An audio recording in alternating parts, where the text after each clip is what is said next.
Bem, começamos falando que eu comecei jovem, né? Sim.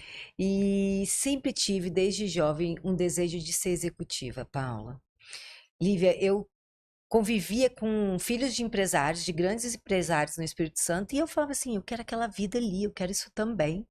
Então, desde nova, com muito claro quais eram os meus objetivos.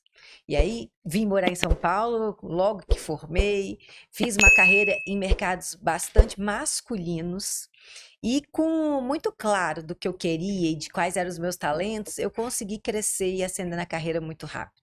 Eu fui diretora pela primeira vez antes dos 30 anos. E apesar dessa velocidade, parecer assim, nossa, que tudo foram flores, os resultados vieram, mas com muitos desafios. Eu enfrentei vários desafios, inclusive a chegada do Arthur foi muito transformadora, não só pela maternidade, que já é desafiadora por si só, mas porque ele tem o transtorno opositor desafiador. Então, com 4 aninhos, para vocês terem ideia, Arthur foi expulso da escola. Até então você não sabia do Na diagnóstico. verdade, com 2 aninhos, a gente começou a investigar, e aí, antes dos 3, a gente já sabia, já estava em tratamento, tanto medicamentoso como comportamental. Mas os transtornos, assim, por exemplo, como uma depressão, as questões psicológicas, elas não são tratadas assim, igual uma febre. Medicou, passou. Uhum. Tem uma fase de teste, de adaptação, tem medicação que funciona, outra que não. O própria terapia comportamental, ela leva um tempo para fazer efeito. Então, é uma jornada. Arthur já estava há quase 2 anos de tratamento, mas ainda assim, muito incontrolável, sabe? E não há uma cura, há um controle. Até que o cérebro amadureça e ele consiga se controlar.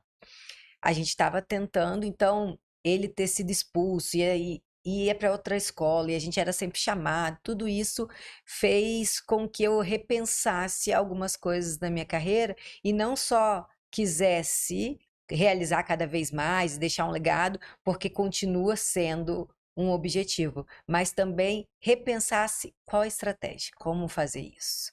E aí, aqui estamos, por isso que a gente se conheceu na Starts, porque eu estar lá já faz parte dessa mudança e a gente vai falar um pouquinho aqui, né, à medida que a gente for conversando. Inclusive, você falou da Starts, eu me lembrei que nesse curso que nós fizemos lá, que foi incrível lá com a tua presença, foi numa conversa contigo que a gente decidiu até trocar o nome aqui do Ligo Flow, porque quem nos acompanha desde o comecinho vai lembrar que o nome era outro, e numa conversa a gente com ela, a gente disse, nossa, esse nome não tá rolando, vamos trocar, e hoje a gente está aqui com o Ligo Flow e a gente ama esse nome. Que legal. Agora a gente vai falar um pouquinho da Luciede, né, Lívia? Exato. A Luciede, eu conheço quando ela teve uma passagem por telecomunicações, ela ficou muitos anos, né, nessa indústria de telecom. Depois ela mudou, que aí eu falei, nossa, mudou, que coragem. Aí ela foi para indústria do agro, né, que ela trabalhou lá numa grande empresa. Lá ela cresceu, virou diretora e hoje ela trabalha na Vale, que é uma grande empresa, né, de mineração. Ela é casada, tem um filho, que pensa que no final de semana ela descansa. Não, não, não. Final de semana ela vai com o João, que é uma atleta, e ela vai contar um pouco mais para nós. É isso aí. Obrigada, Lívia. Obrigada, Paula, pelo convite. Ana, para estar aqui com você também, dividindo esse momento tão especial e fazer parte desse projeto. Então, antes de mais nada, obrigada por estar aqui. Então, contando para vocês aí um pouquinho de mim, eu sou Luciede Manduca, eu sou mineira de Belo Horizonte, uma família grande de 6 irmãos, nós somos 3 homens e 3 mulheres. E eu gosto de contar isso porque muito da minha carreira e das decisões que eu tomei ao longo da minha carreira tem a ver um pouco com essa história de família grande, uma família humilde, uma família simples, né?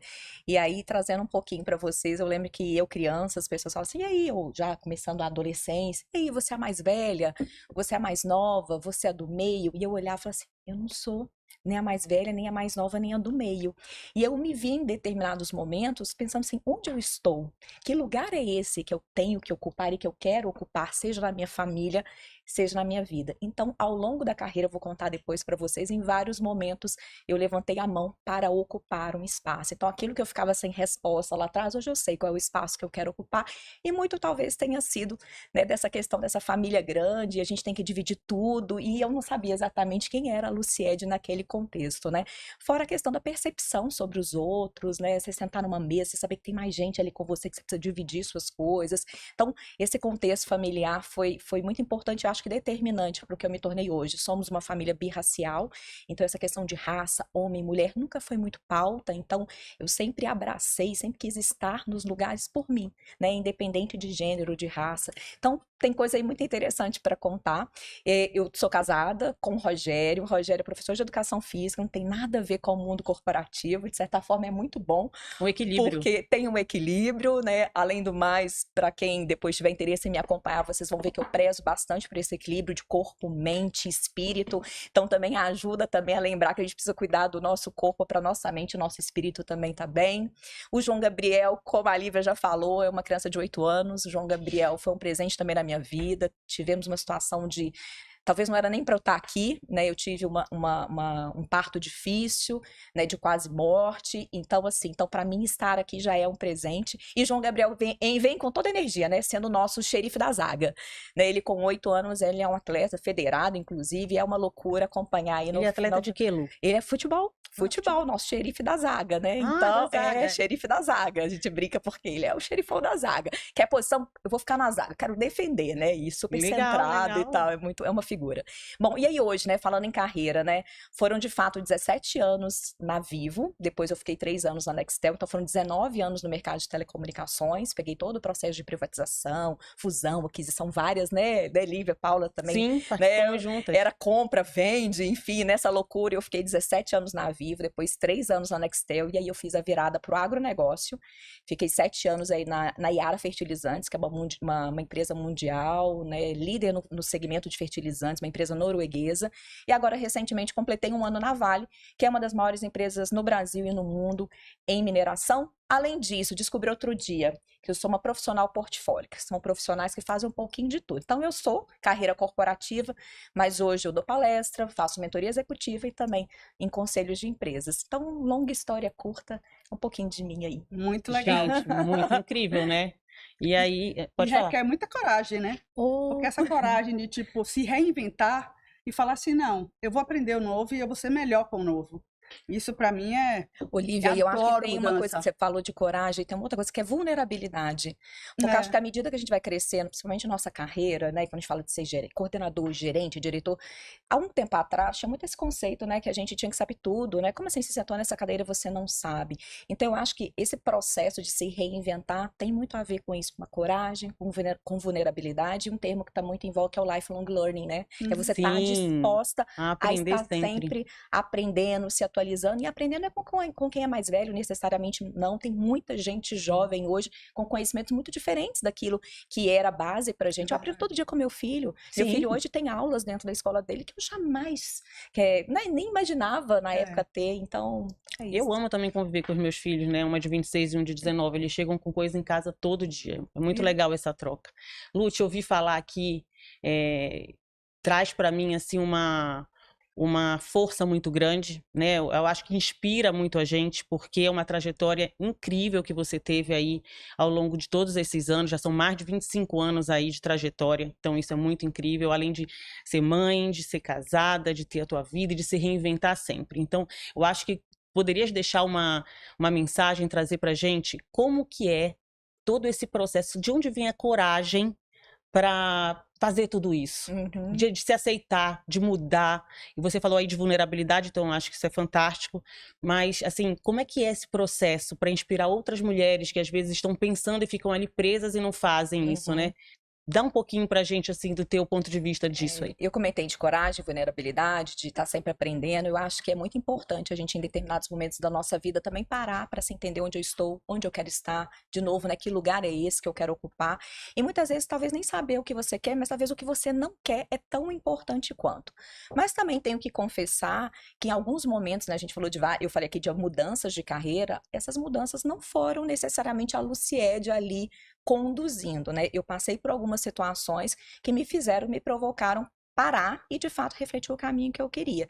Então, acho que só trazendo um pouquinho de detalhe, então, por exemplo, a minha saída da Vivo para a Nextel foi, de fato, uma escolha. Eu queria fazer uma mudança. Eu estava muito tempo na empresa e eu estava sentindo que eu estava mais contribuindo do que aprendendo, porque, para mim, o meu valor é aprendizado. Então, eu tenho que entregar, mas eu também preciso aprender. E naquele momento, a Nextel veio, me abordou e eu fui para a Nextel. Ótimo, Luciede, pilotou sua carreira. Até aí, ok. Mas a minha saída da Nextel foi uma saída que eu digo mais traumática, porque eu, de fato, não me via muito sendo mãe, voltando para a Nextel, mas quando eu decidi ser mãe, falei, olha, é melhor voltar para um lugar que é conhecido, onde as pessoas conhecem da minha carreira, do que me aventurar numa nova carreira.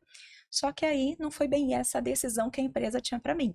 Então, quando eu voltei da minha licença maternidade, já aí de 39 para 40 anos, a empresa decidiu juniorizar a estrutura e no dia que eu voltei da licença maternidade eu fui desligada. Sei que isso é mais comum, né, do que a gente imagina, mas de fato, infelizmente, né, e eu falo que a minha maternidade tardia teve a ver com esse conflito que eu acho que muitas mulheres têm e acredito que você que está me assistindo, algumas possam ter, que é, poxa, minha carreira vai acabar, né, se eu tiver filho, né? E no meu caso, eu adiei por conta disso e aí realmente no dia que eu voltei, eu fui desligada, né, depois de uma carreira aí de 19 anos em telecom de muito sucesso. Então, realmente foi um momento de bastante luto, assim, eu lembro que eu fiquei uns 3, 4 dias aí chorando bastante, assim, me indignada, né, como que eu não percebi. Eu lembro que o meu marido, aí de novo, é muito bom quando você tem alguém que tem uma outra perspectiva, fala assim, mas calma, por que você tá triste, tá chorando? O que você fez até agora é o seu legado, é a sua carreira, vamos olhar pra frente. E que bom que eles te mandaram embora, porque você recebeu seu acerto, era muito engraçado, que ele ficava toda hora me lembrando disso. Então, bola pra frente, mas eu chorei bastante. E aí depois acabei indo pra Yara, enfim, e a própria saída da Yara também teve uma questão de um processo de reestruturação. Então, de novo, eu acho que a vida da gente também vai apresentando algumas portas que fecham, algumas pedras. Acho que a gente tem que viver o luto, mas o mais importante é o que eu faço com aquela pedra, de fato, para eu tropeçar, ou é a escada, né, para dar o próximo passo, né? Então, comigo, né, de novo, o luto teve, a dor teve, mas as próximas portas A foram atitude também incríveis. teve, né? Então, assim, é atitude, é ter realmente, parar para refletir sobre carreira, fazer escolhas conscientes, né? E tem hora que você vai escolher realmente fazer uma coisa que talvez não era o ideal, mas naquele momento vale a pena abrir mão, né? Naquele momento eu abro a mão de estar mais tempo com meu filho porque eu tenho um caminho aqui. Então, esse processo, acho que ele é muito importante e válido e tem que ser feito com frequência, porque as coisas mudam, né? Eu Desculpa, amo uma Ana. frase de Guimarães Rosa que fala: o que a vida quer da gente é coragem. Perfeito. Eu também amo essa Amo frase. também essa frase.